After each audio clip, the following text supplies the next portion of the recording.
أعوذ بالله من الشيطان الرجيم بسم الله الرحمن الرحيم.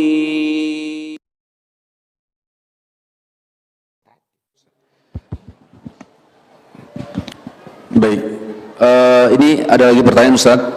Bagaimana sikap kita saat ada saudara sesama muslim yang mana beliau taat terhadap syariat Islam, menganjurkan untuk tidak mengikuti ta'lim ustadz-ustadz tertentu yang menurut beliau ustadznya syubhat, Ustadz? Insyaallah akhirnya keluar juga ini pertanyaan. Ibarat bisul pecah bisulnya. Kalau kita mendapati ada orang-orang yang sering mengatakan semacam itu, kita harus paham ada satu hal yang kita harus mengerti. Orang Khawarij itu adalah orang yang begitu gampang mengkafirkan dan begitu gampang menyesatkan. Itu orang Khawarij.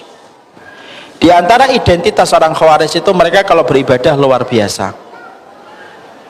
Makanya kalau saya, antum, beliau tidak ingin terkena paham Khawarij adalah mari kita tidak begitu gampang untuk mengkafirkan dan begitu gampang untuk menyesatkan setiap orang.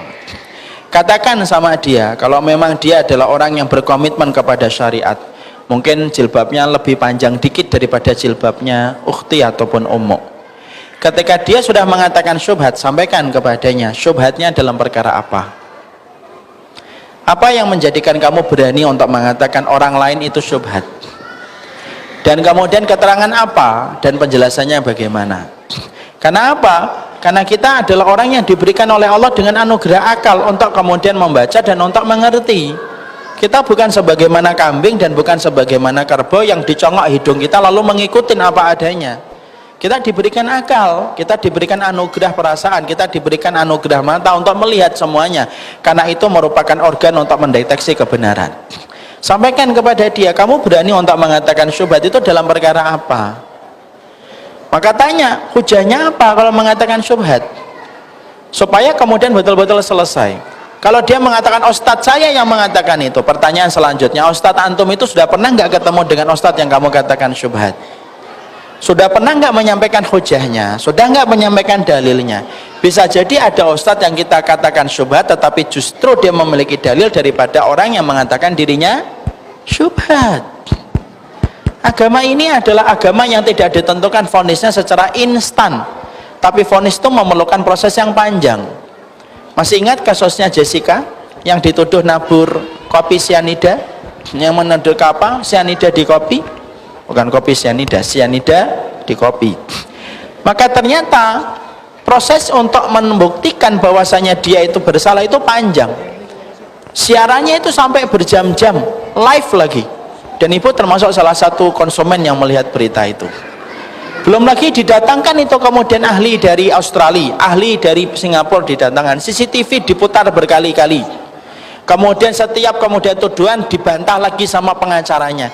Loh, hanya untuk membuktikan seorang Jessica itu apakah dia menaburkan kopi, menaburkan sianida ataukah tidak, itu ternyata prosesnya sepanjang itu dan sedetail itu, padahal hanya untuk menjaga kehormatan seorang wanita yang bernama Jessica.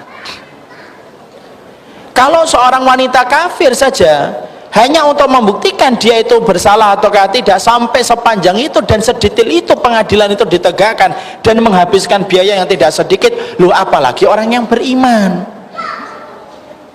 Kalau hanya mengatakan syubhat gampang, tapi membuktikan ucapan itu harus benar. Makanya dalam Islam itu kalau sudah ada tuduhan, makanya kemudian harus disertai dengan hujah yang begitu kuat. Contoh, kita mengatakan fulan berzina, hati-hati loh. Kalau kamu sudah mengatakan fulan itu berzina, kamu akan ditanya saksinya, 4 orang saksi. Kalau kamu melihatnya berarti kurang 3. Padahal kalau kita perhatikan, siapa yang tega melihat zina itu 4 orang bareng-bareng? Ada 2 orang liatin, Masya Allah, sini itu 4, Masya Allah. Masih kurang 3, masih kurang 1 di WA, cepet sini akhi, Masya Allah gitu. Loh, kenapa Allah itu kemudian meminta 4 orang saksi ketika kemudian ada orang yang melakukan zina itu? Karena berkaitan tentang kehormatan. Tapi sebaliknya, ketika Allah kemudian memberikan syariat, kalau kita mulai puasa, butuh berapa orang saksi yang melihat hilal? 4? Enggak, 1 saja.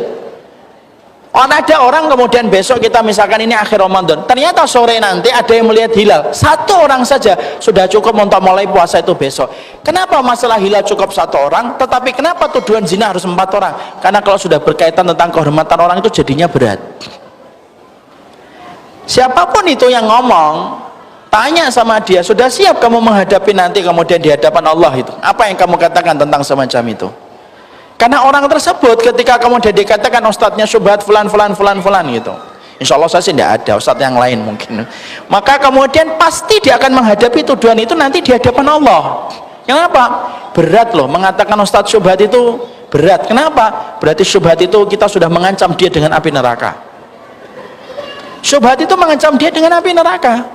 Berarti tidak mudah bagi kita. Kalau sudah bisa kita mengancam orang dengan api neraka, siapkan seluruh ilmu, seluruh informasi yang kamu harus persiapkan nanti ketika berhadapan dengan dia. Ya Allah ya Karim, hidup kita nanti mempertanggungjawabkan amal kita aja sudah terlalu berat, apalagi harus mempertanggungjawabkan apa yang kita tuduhkan. Makanya apa? Jangan sampai jilbabmu, jangan sampai jenggotmu, jangan sampai celanamu itu menjadikan kamu halal untuk menghujat orang lain dan memvonis orang lain.